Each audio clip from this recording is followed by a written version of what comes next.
হাসির রাজা, জ্ঞানের রাজা, রসিক রাজা। কি গো গিন্নি, এটা কিসের ফর্দ? কোনো অনুষ্ঠান হবে নাকি? বিয়ে হবে গো। বিয়ে? কার বিয়ে? ভগবান শিবের সাথে দেবী পার্বতীর বিয়ে। সামনে শিবরাত্রি, মনে নেই? হ্যাঁ, তা মনে আছে, কিন্তু এই ফর্দটা কি জন্য গিন্নি? আমি শিবরাত্রির দিন বিকেলে বাবার মাথায় দুধ ঢালতে যাব, তাই তোমাকে আগে থেকে লিখে দিলাম কি কি লাগবে। সব আগে আগে নিয়ে আসবে। হ্যাঁ, দেখি কি লেখা আছে। দুধ 1 সের, গঙ্গা জল, নারকেল, ঘি, মধু, দই, সন্দেশ, রসগোল্লা, আকন্দ ফুলের মালা, ধূপ, মোমবাতি, 108টা বেলপাতা, ধূত্র ফুল, নীলকণ্ঠ ফুল, লাল পাড়, সাদা পাটের শাড়ি। ওরে বাবা, এত কিছু! এখন ওরে বাবারে মারে কিছু চলবে না, চলবে না। আর আগে থেকে লিখে দিয়েছি, আমি কোনো বায়না শুনবো না। হ্যাঁ, যদি না নিয়ে আসো তাহলে কিন্তু চলে যাব। হ্যাঁ, বলি, শিবরাত্রির দিন তো মেয়েরা বাবার মাথায় দুধ জল ঢালে বাবার মতন স্বামীর কামনায়। তা আমি তোমার স্বামী তো উপস্থিত, তাই এত কিছু। তোমার মঙ্গল কামনায় গো। তুমি আর বাড়তি কথা বলবে না, যা বলেছি সেদিন নিয়ে আসবে। হ্যাঁ, বেশ বেশ, ঠিক আছে বাবা, ঠিক আছে। তাহলে আমি এখনই যাই, সব দোকানে দোকানে বায়না করে আসি। সেদিন তো এইসব জিনিসের চাহিদা তুঙ্গে থাকে। হ্যাঁ, তা যাও, সেটাই বুদ্ধিমানের কাজ হবে। হ্যাঁ,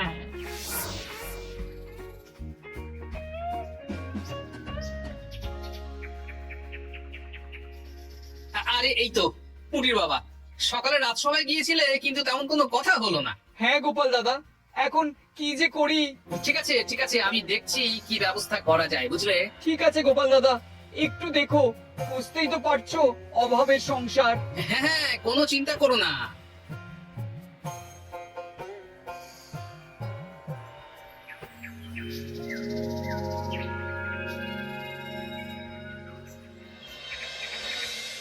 আচ্ছা, আজ তাহলে শিবরাত্রির আয়োজন নিয়ে আলোচনা হোক।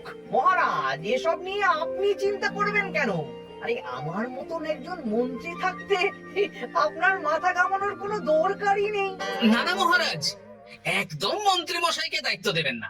উনি প্রত্যেকবার দায়িত্ব নিয়ে সব তালগোল করে দেন, আর সব শেষে বলেন আমার ভুল হয়ে গেছে, আমাকে ছেড়ে দিন। এই গোপাল গোপাল, একদম বাজে কথা বলবে না। আমি এখন ভালো হয়ে গেছি। ভালো না কালো? মহারাজ মহারাজ, আপনি আমাকে দায়িত্ব দিন, আমি সব সামলে দেব। সব কাজ সবাই মিলে করলেই তো ভালো। পুজো পাঠের দায়িত্ব আমার, বাকি আমি জানি না। সে ঠিক আছে, কিন্তু পুজোর জোগাড় অনেক দায়িত্ব, সব হিসেব করে কেনাকাটা করতে হয়। সবচেয়ে বড় ব্যাপার, তার জন্য সৎ হতে হয়। আমি কি অসৎ নাকি? আমি সব দায়িত্ব নেব। না, আমি নেব। আমি নেব। আমি। আহ, চুপ চুপ, একদম চুপ। গোপাল দায়িত্ব নেবে না মন্ত্রী, সেটা তো বিচার করতে হবে। কিভাবে বিচার করবেন মহারাজ? হ্যাঁ, একটা বুদ্ধির পরীক্ষা নেওয়া হবে। আমি এখন গোপালের চেয়ে অনেক বুদ্ধিমান হয়ে গেছি। তাহলে তো ভালো, তুমি গোপালের বুদ্ধির পরীক্ষা নাও। যদি গোপাল জিতে যায় তাহলে গোপালই দায়িত্ব পাবে, নইলে তুমি। ঠিক আছে, আমি এক্ষুনি প্রশ্ন করছি। হ্যাঁ হ্যাঁ, করুন করুন। হ্যাঁ, এমন কি জিনিস যা তুমি যতই খাও পেট ভরবে না? বাবা, মন্ত্রী কি প্রশ্ন করলে! গোপাল, বল বল বল। এবার জমবে মজা। বেশ, তাহলে বলি। হ্যাঁ, বলো বলো। উত্তর হলো বাতাস, যতই খাও পেট ভরে না। গোপালের কি বুদ্ধি! তো মন্ত্রী মশাই, গোপাল তো প্রথম দানেই বাজিমাত করে দিল। হ্যাঁ, প্রথমটা তো সহজ ছিল। ঠিক আছে, এতই যদি বুদ্ধিমান হও তাহলে আরেকটা পরীক্ষা দাও। হ্যাঁ মন্ত্রী, বলো। এবার আপনারা একটু অপেক্ষা করুন, আমি আসছি।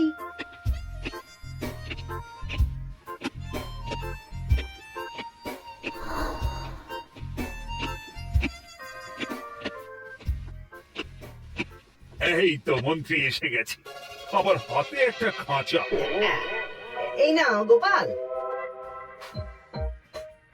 এই খাঁচায় একটি অদৃশ্য মুরগি আছে। তুমি যদি বুদ্ধিমান হও তবে এর মাংস রান্না করে আজ নৈশ ভোজে মহারাজকে খাওয়াতে হবে। যদি না পারো দায়িত্বের দও পাবে না। বেশ, তাহলে দিন, আমি রাতেই আসছি, রান্না করে নিয়ে আসছি। আপনারাও সবাই হাজির থাকবেন কিন্তু।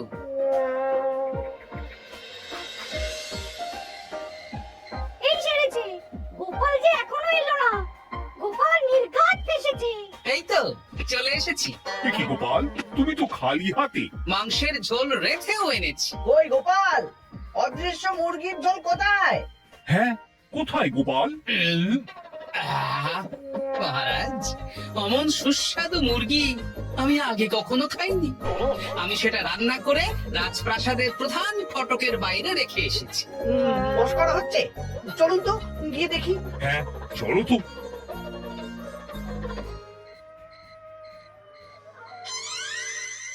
এ কি, এখানে তো কিছুই নেই, আমি তো দেখতে পাচ্ছি না।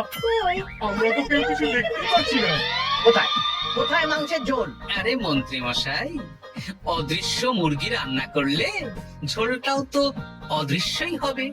আপনি দেখতে পাচ্ছেন না, মানে আপনার মনে পাপ আছে, নইলে আপনার চোখের সমস্যা। মহারাজ তো ঠিকই দেখতে পাচ্ছেন, তাই না মহারাজ? এই রে, গোপাল তো মোক্ষম জবাব দিয়েছে। হ্যাঁ হ্যাঁ, চমৎকার ঘ্রাণ বেরোচ্ছে। মন্ত্রী, তুমি দেখতে পাচ্ছ না কেন? ইয়ে না মানে ঠিক আছে ঠিক আছে, পাচ্ছি, দেখতে পাচ্ছি। একটু ঝাপসা লাগছে, মনে হয় চোখ দেখাতে হবে। তার মানে গোপাল তো মন্ত্রী মশাইকে পর পর দুবার হারালো। আর একটা সুযোগ দিন মহারাজ, শেষ সুযোগ। বেশ, দিলাম। গোপালের কিন্তু বিশাল বুদ্ধি। মন্ত্রী, দেখো তো তুমি পারো কিনা, আর এটাই শেষ সুযোগ। মহারাজ, গোপাল যদি এতই বুদ্ধিমান হয় তবে ও কি বলতে পারবে কাল ভোরে আমার মনে প্রথম কোন চিন্তাটা আসবে? এটা তো খুবই সহজ কথা। কাল ভোরে আপনার মনে প্রথম চিন্তা আসবে মহারাজ যেন দীর্ঘজীবী হন এবং রাজ্যের উন্নতি হোক। কি সেরেছে, এবার তো মহাফলে পড়লাম। আমি যদি বলি না, এটা আমার চিন্তা ছিল না, তবে মহারাজের কাছে বরদান যাবে। আর যদি বলি হ্যাঁ, তবে গোপালের বুদ্ধির কাছে আমাকে হার মানতে হবে। কি মন্ত্রী, বলো। হ্যাঁ, ঠিক বলেছো গোপাল, এটাই আমার চিন্তা ছিল। সাবাস গোপাল, সাবাস, কি তীক্ষ্ণ বুদ্ধি। তাহলে এই বুদ্ধির পরীক্ষায় বিজয়ী হলো গোপাল। জয় গোপালের জয়। তাহলে শিবরাত্রির পুজোর আয়োজনের দায়িত্ব এবার গোপালের। আমার আর কোনো চিন্তা রইল না। মহারাজ, গোপাল তো সব দায়িত্বই পেল, আমাকেও কিছু একটা দায়িত্ব দিন। আমিও একটা ঈশ্বরের সেবা করার সুযোগ চাই। আহ, তুমি তো হেরে গেলে। তাতে কি, ভালো কাজ করতে চাইছি, একটু সুযোগ দিন মহারাজ। বেশ, তাহলে তুমি গ্রামবাসীদের ভোগ প্রসাদ খাওয়ানোর দায়িত্বটা নাও। ধন্যবাদ মহারাজ। হ্যাঁ মন্ত্রী, মিলেমিশে কাজ করো, কিন্তু ঝামেলা করো না। না না, আমি সুষ্ঠুভাবে পালন করব। ঠিক আছে মন্ত্রী মশাই, তাহলে ওইটুকুই করুক, কিন্তু আমার কাজে কোনো বাধা দিতে আসবেন না। না না না, তোমার কাজে কোনো বাধা আসবে না। আমি ভোগ প্রসাদ বিতরণ, খাওয়া দাওয়া, এই সব ব্যাপারটা দেখব।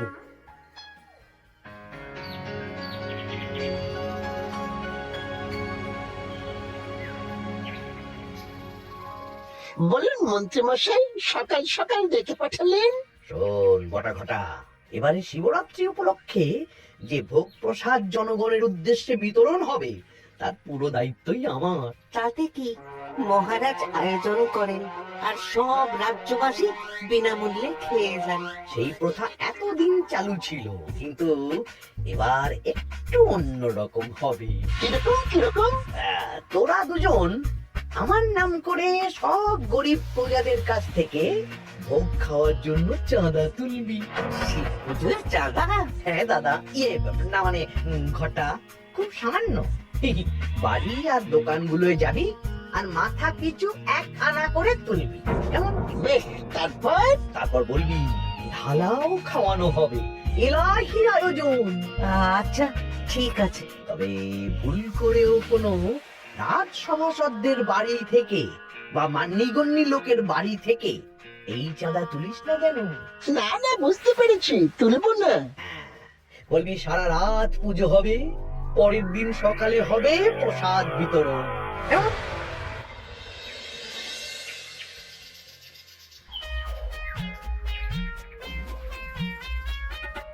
বলা, এবারে শিবরাত্রি উপলক্ষে যে পূজা হবে তার ভোগ প্রসাদ খাবে তো? নিশ্চয়ই নিশ্চয়ই। এবারে সব দায়িত্ব মন্ত্রী মশাইয়ের, এলাহি আয়োজন। তা তোমাদের বাড়িতে কতজন সদস্য? আমি আর আমার গিন্নি দুজন। তাহলে 2 আনা দাও, 1 আনা করে 2 জন। আবার অর্থ দিতে হচ্ছে? হ্যাঁ, এলাহি আয়োজন, তাই এই সামান্য অনুদান। আচ্ছা বেশ, এই নাও 2 আনা। চিন্তা করো না ভোলা, এমন খাওয়ানো হবে না। রাতের বেলা শিব পুজো আর পরের দিন সকালে এই জীব পুজো। বাবা,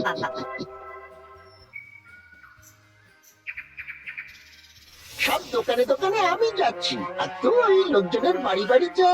বেশ। রে, কত হলো? অনেক হয়েছে মন্ত্রী মশাই, এই দেখুন। বাবা বাবা বাবা, 1 আনা করে নিয়েই তো থলে ভরে গেছে। হ্যাঁ, এবার হবে মাছের তেলে মাছ ভাজা।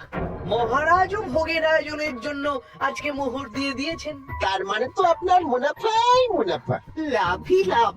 আমাদেরকেও কিছু দিন। দেব দেব, এখনো কাজ বাকি আছে।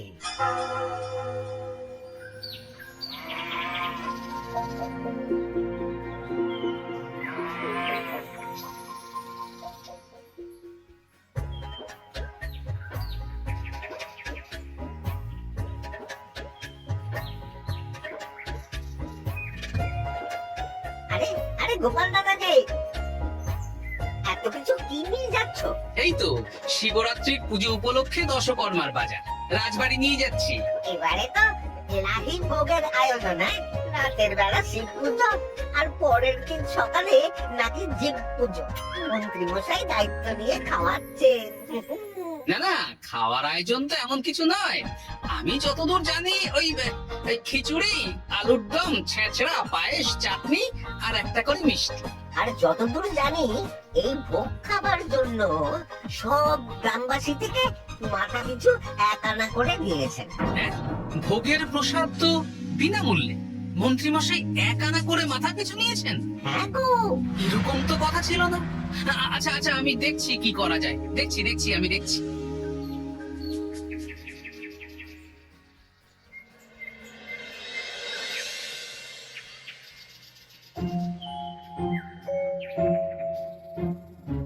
ভায়া, বলছি তোমার কাছে মন্ত্রী মশাই এসেছিলেন? হ্যাঁ, চালের বায়না করে গেলেন। তা কি চালের বায়না করলেন? খুবই সাধারণ চাল, আমার দোকানে সবচেয়ে কম দামি চাল বলতে পারো। সে চাল তো আমি পুজোর দিন পাঠিয়ে দেব বলেছি। আচ্ছা, কেনাকাটার রসিদপত্র? না না, সেসব হয়নি, শেষে দেব। শোনো, মহারাজের আদেশ, মন্ত্রী মশাই যে চাল বলেছেন তার থেকে 5 গুণ উৎকৃষ্ট মানের চাল দেওয়া চাই। যে চাল রাজা বাদশারাও খুব কম খান, সবচেয়ে দামি চাল। আচ্ছা, আর ডাল? ওটাও 1 নম্বর মানের সোনা মুখ দেবে। বেশ। মন্ত্রী মশাই যা যা বায়না দিয়েছেন পরিমাণ এক থাকবে, শুধু জিনিসপত্রের মান বাড়বে। ঠিক আছে? আচ্ছা ঠিক আছে। আর একথা মন্ত্রী মশাইকে জানানোর দরকার নেই, শুধু মোহরটা ওনার কাছ থেকে আদায় করে নিন। যেদিন খাওয়ানো হবে সেদিন বিকেলে যাবে, মানে শিবরাত্রির পরের দিন বিকেল। বেশ।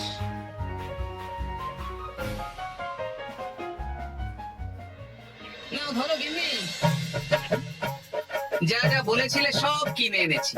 এবার আমি মন্দিরে গেলাম, কেমন? ঠিক আছে গো, তুমি কি ভালো, আদিক্ষেতা। চললাম এখন ভিড় সামলাতে।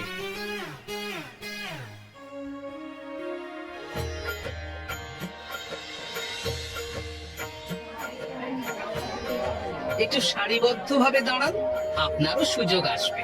বাবা কাউকে ফিরিয়ে দেবে না। দেখো মন্ত্রী, দেখো গোপাল কি সুন্দর ভিড় সামলাচ্ছে।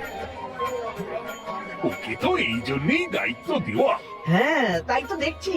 ওম নমঃ শিবায়, হে ভোলানাথ, দেবাদিদেব মহাদেব সকলের কল্যাণ করুন। জয় দেবাদিদেব মহাদেবের জয়। হে ভোলেনাথ মহেশ্বর, মঙ্গল করো বাবা।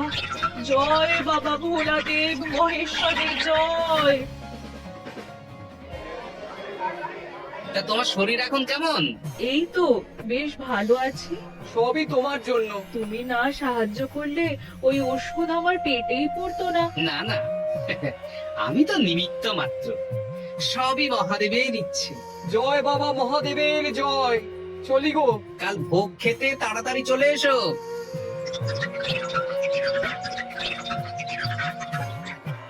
জয় দেবাদিদেব মহাদেবের জয়।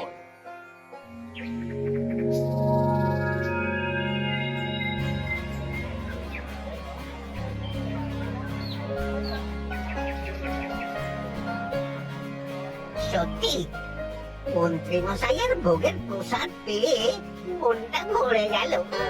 কি সুন্দর রান্না, আর খাবারের গুণমান কি ভালো। তার ওপর রসগোল্লা কত বড় বড়। এত বড় রসগোল্লা খাওয়া তো দূর, বাবার জন্য চোখেও দেখিনি।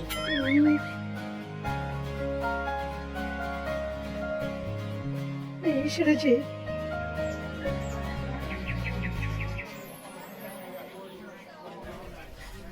এই যে পাঠক ঠাকুর, শোনো। বলুন মন্ত্রী মশাই, আজ আমি খুব খুশি। কেন? আপনি মহান। কেন? মানে আপনি যে চাল পাঠিয়েছেন সে চালে রান্না করা আমার স্বপ্ন ছিল। কি গন্ধ, কি গুণমান, রাজা বাদশাদের চাল বলে কথা। আমি তো খুব সাধারণ মানের চাল দিতে বলেছিলাম, 30 আনা শের মূল্যের চাল। কেন, নবাব বাদশাদের ঘরে এই চালটা থাকে। তাই? কোথা থেকে এলো? কেন, চালের দোকান থেকে এসেছে। মিষ্টিও দারুণ, রসগোল্লা তো নয়, যেন যেন একেবারে বড় বড় রাজভোগ। কি আকার, কি গুণমান, কি স্বাদ। আহা! দেখুন দেখুন দেখুন। বাবা, ভোলা এত বড় রসগোল্লা দিয়েছে। ঠিক আছে, যা হচ্ছে হতে দে। আমি তো চিন্তায় পড়ে গেছি।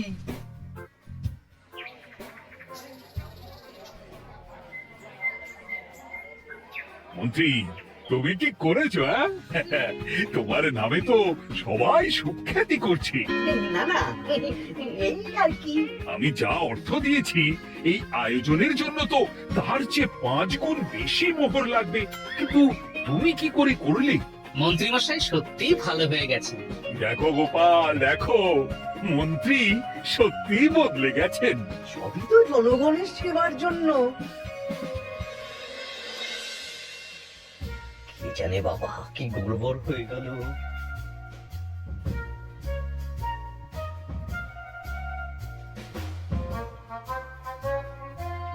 মন্ত্রী মশাই,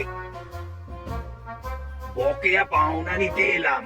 আপনার মোট হয়েছে চালের 350 মোহর, মুগ ডালের 250 মোহর, আর মশলাপাতি 100 মোহর। বলো কি? মন্ত্রী মশাই, ওই আপনার মোট বকেয়া 300 মোহর। আর আমার এই 150 মোহর। হ্যাঁ, চলুন মহারাজ, একটু মন্ত্রী মশাইয়ের বাড়ির দিকে ঢু মেরে আসি। চল। চলুন, ওনাকে গিয়ে ধন্যবাদ জানিয়ে আসি। এই না না না, আরে আরে আমি কি করে দেব? আমি কি চন্দ্রমুখী আলু দিতে বলেছিলাম? আমি কি করে দেব? না না, ও আপনাকে নিতেই হবে। হ্যাঁ, কি বলছো মন্ত্রী?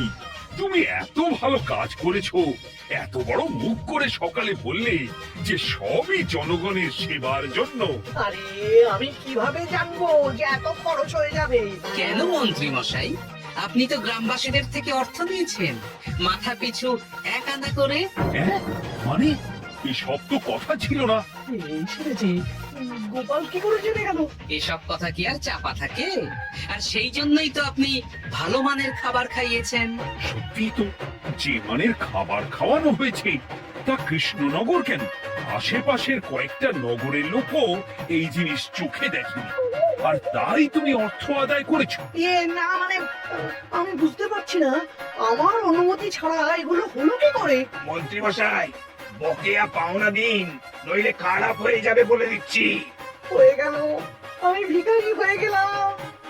অগিন্নি, মোহরের থলেগুলো নিয়ে এসো, গয়নাগাটি নিয়ে এসো।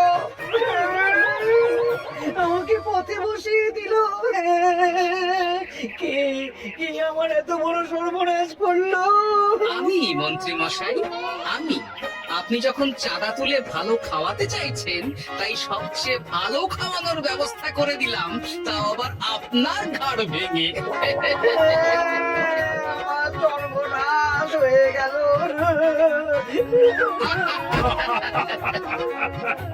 জয় মহাদেবের জয়।